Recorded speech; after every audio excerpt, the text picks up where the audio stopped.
Grazie. Il tema è vastissimo e quindi non può essere affrontato con una visione onnicomprensiva, però un tentativo possiamo farlo, di capire dove ci troviamo in termini di rapporti fra classi, soprattutto fra grandi classi globali, una grande classe che raduna l'élite del mondo e le tante classi medie che sono state l'ossatura delle democrazie del dopoguerra o del grande risveglio di interi ceti sociali che è avvenuto per un periodo che è durato decenni, un'età d'oro, secondo certe categorizzazioni come quella di Hobsbawm. Quell'epoca della classe media che è stata l'ossatura della democrazia è finita ed è un progetto di demolizione intenzionale controllata da parte di un'élite che ritiene che questa classe media non serva più. Serviva nel momento in cui le grandi élite bancarie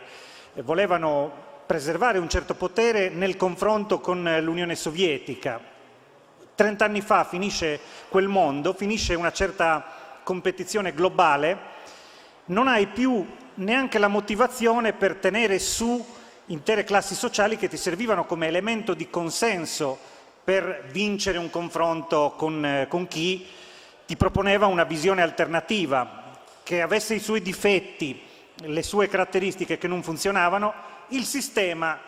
sovietico, comunque che rimandava a un'idea di centro di gravità del socialismo, era qualcosa che spingeva anche l'Occidente a riformarsi, a creare delle strutture di welfare state, degli strumenti in cui era possibile un ascensore sociale per il figlio dell'operaio che poteva magari ambire a un'istruzione più elevata di quella che gli veniva garantita nelle generazioni precedenti, con un sistema di riproduzione delle classi sociali che era sempre identico. Ecco, questa cosa è addirittura di arrivo e questo ha anche un riflesso geopolitico, perché uno dei luoghi di incubazione di questa classe media che ha dato il senso anche di un certo progresso, o che giustificava anche ideologicamente il progresso, era l'Europa. L'Europa è la grande vittima degli ultimi anni ed è una vittima destinata a essere schiacciata totalmente dagli sviluppi attuali. Gli Stati Uniti e le potenze anglosassoni non stanno facendo la guerra alla Russia primariamente in questo momento, stanno facendo una guerra economica all'Europa e lo fanno da più direzioni, in modo da far crollare qualsiasi presupposto per un rapporto di questa Europa con il nuovo mondo che è cresciuto negli ultimi anni. La cosa di Geraci, che ricordava prima, sulla Belt and Road Initiative a cui aveva aderito l'Italia, l'ho conosciuta molto da vicino e sono stato il relatore di maggioranza quando è stata approvata la mozione di indirizzo in favore del memorandum per la via della setta. E io mi ricordo le opposizioni gigantesche che ci furono all'interno del Parlamento, anche da una parte della stessa maggioranza, devo dire,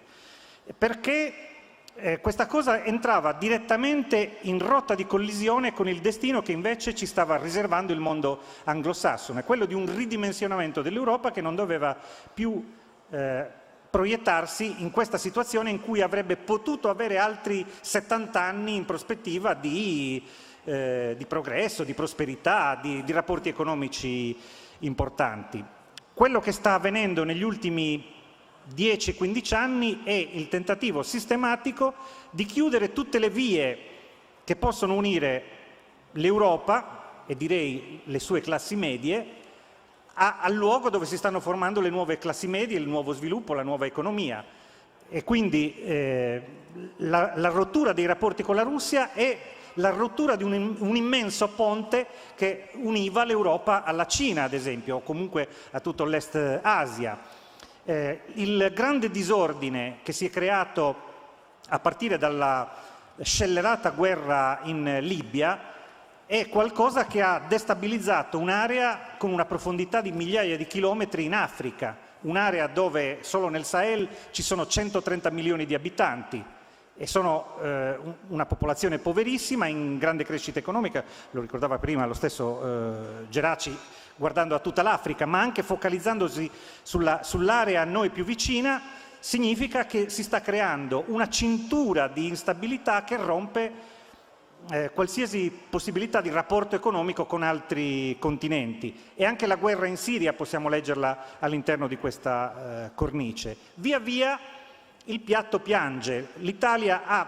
perso tantissimo nelle sue relazioni internazionali, ha perso uno per uno tantissimi sbocchi di mercato, tantissime relazioni che valevano miliardi e miliardi di euro, in prospettiva ancora molto di più, e questo per un disegno intenzionale. Non c'è più posto per questa classe media, perché c'è una parte del mondo dell'Occidente, delle elite occidentali, che non ritiene più utile confrontarsi in questi termini e vuole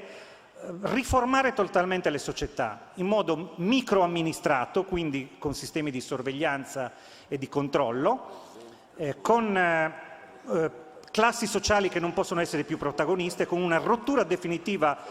dell'ascensore sociale, con la negazione e il rovesciamento di quello che si è conosciuto per un lungo periodo. Quindi ogni pretesto emergenziale diventerà lo strumento, il grimaldello per impedire tutto questo, e all'interno di questo vediamo anche la guerra. Questa è una prospettiva che fa tremare le vene ai polsi a tutti noi e ci deve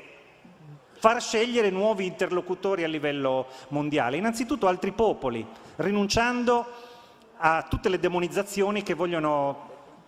impedire anche di comprendere quali sono le cose che ci possono unire ad altri popoli che hanno uno sviluppo umano paragonabile al nostro. E quindi questo credo che sia il messaggio: riprendersi un cammino